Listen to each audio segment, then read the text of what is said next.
This is a brief system overview of the structure and history of the Wisconsin Technical College System.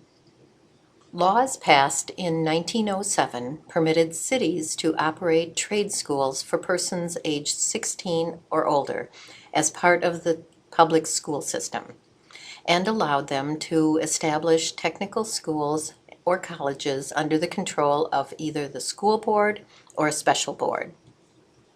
Wisconsin was the first state to establish a system of state support for vocational, technical, and adult education.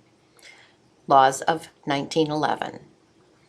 The law appropriated state aid for continuation, trade, and evening schools, required every community with a population of 5,000 or more to establish an industrial education board, authorized the local boards to levy a property tax, and created an assistant for industrial education in the office of the State Superintendent of Public Instruction. It also created the State Board of Industrial Education. Wisconsin was also the first state to set up apprenticeship agreements, laws of 1911, and require employers to release 14 to 16-year-olds for part-time attendance in continuation schools if such schooling was available. These schools became schools for apprentices. Hours in class were to count as part of the total paid work hours. The schools, established through the work of Charles McCarthy, first director of the present-day Legislative Reference Bureau, emphasized general, cultural, and vocational education as well as trade skills. Due in part to the efforts of McCarthy and modeled after Wisconsin's vocational training programs, the U.S. Congress passed the Smith-Hughes Act in 1917, the first federal legislation specifically designed to promote vocational education. The act offered financial aid to states to help pay teachers and administrators' salaries and provided funds for teacher training. In Chapter 494, Laws of 1917, the Wisconsin legislature changed the name of the State Board of Industrial Education to the State Board of Vocational Education, authorized it to employ a state director, and designated it as the sole agency to work with the newly created federal board. During the Great Depression, Wisconsin tightened its compulsory school attendance laws, which resulted in more 14 to 18-year-olds attending school. The demand for adult education also increased, as recognized by Chapter 349, Laws of 1937, which renamed the board the State Board of Vocational and Adult Education. During the same period, the vocational school in Milwaukee began to offer college transfer courses. Events of the 1960s transformed the Wisconsin vocational technical system into the post-secondary system it is today. Federal legislation for vocational schools affected business education and emphasized training for the unemployed. The Federal Vocational Education Act, passed in 1963, helped the local boards build new facilities. Chapter 51, Laws of 1961, authorized the board to offer associate degrees for 2-year technical courses. The 1965 legislature passed Chapter 292, which required a system of vocational, technical, and adult education, VTAE, districts covering the entire state by 1970. And changed the board's name to the State Board of Vocational, Technical, and Adult Education. Chapter 327, Laws of 1967, dropped state from the name. College transfer programs were authorized in Madison, Milwaukee, and Rhinelander. As a result of the federal and state legislative changes, in the 1960s, VTAE enrollments more than doubled to 466,000 between 1967 and 1982. The 1970s also saw significant increases in the number of associate degree programs. Other major statutory changes included the requirement that VTAE schools charge tuition and that they improve cooperation and coordination with the University of Wisconsin system. More recently, a greater emphasis has been placed on services to 16 to 18-year-old students. In the past 2 decades, the system has increased its focus on lifelong learning, education for economic development, and services for groups that formerly had less access to education, including people in rural areas, women, and minorities. Special emphasis has been given to assisting the unemployed, displaced homemakers, and those with literacy problems. The 1993 Wisconsin Act 399 renamed the VTAE system, changing it to the Technical College System, and designated the state board as the Wisconsin Technical College System Board. District VTAE schools became technical colleges. We have 16 technical colleges in the state, each with specific boundaries and sections of the state, as seen in the image. Each college has its own appointed board.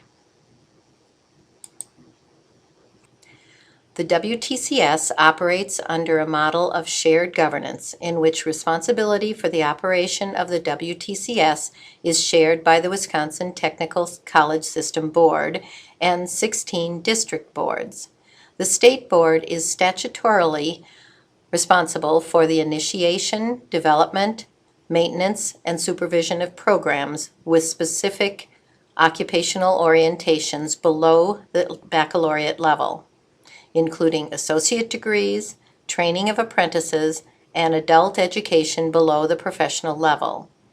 In addition, the state board is charged with determining the organization, plans, scope, and development of the technical colleges in Wisconsin. The principal statutory purposes of the WTCS are twofold: occupational education and training and retraining programs, including training of apprentices. This implies that people that we graduate or that we send out from the technical colleges will have the knowledge and skill necessary for employment at a technical, paraprofessional, skilled, or semi-skilled occupation. It also says that we include gen ed courses to facilitate student achievement and occupational skills training. The other purpose is that we have customized training and technical assistance to meet the needs of business and industry. There are also additional statutory purposes of the WTCS that many of you are familiar with at your own colleges, including basic skills, educational opportunities for high school students, collegiate or college transfer types of programs, community services, and avocational self-enrichment activities, which at some campuses are called continuing education or non-credit courses. The colleges also serve to address barriers through educational services to minorities, women, disabled, and other disadvantaged. Our state board is made up of 13 members, from employers to employees, to ex officio members of different educational systems in the state, public members, a student, etc. Presidents of school boards or county board chair people are sometimes included.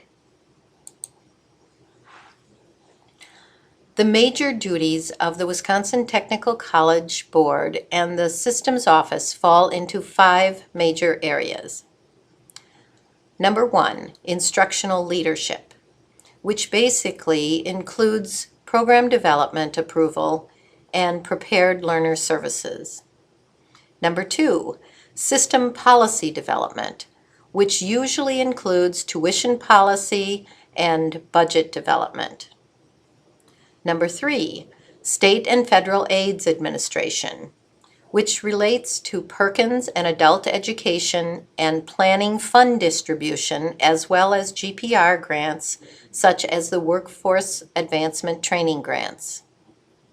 Number 4, quality and accountability, again relating to Perkins, other adult education performance measures, facilities development planning and approval, district board appointments, as well as equal opportunity employment and civil rights compliance issues. And finally, 5, systems coordination, which includes such things as system priority and strategic direction, purchasing, higher education connections to the UW system and private colleges, connection to K-12 education, connection to other state governments, and connection to business and industry. The system office has 4 main leaders: President, VP of Teaching and Learning, VP of Finance, and VP of Policy and Government Relations. There are approximately 65 full-time people that work at the state office. They are a resource to the colleges, and they are attempting at this time, like most of us, to do more with less support. The system receives funding from 5 major sources: property taxes, state aid, tuition and fees, contracts, and the federal government. An interesting note is that most people, even those who work in the WTCS, are unaware that local property taxes represent the major funding source for the WTCS. However, you are likely aware that the state aid revenue model is changing. In 2013, Wisconsin Act 20, the state's biennial budget required the Wisconsin Technical College System Board to implement by July 2014 a new formula for allocating a portion of general state aid to technical colleges based on areas of performance identified in state statute. Additional information about performance-based funding can be found on the WTCS system website. While the revenues paint one picture, it is equally important to look at the overall operational costs. Operational costs are costs associated with providing educational services, while non-operational are debt services and capital projects. The data above represents all WTCS districts. One interesting fact to note is that under state statute, post-secondary vocational adult program tuition must recover at least 14% of the statewide average operational costs, and collegiate transfer program tuition must cover not less than 31% of the operational costs. These statutes then force the WTCS to be strategic about any tuition increases and changes to funding structures. For more information, see the WTCS website.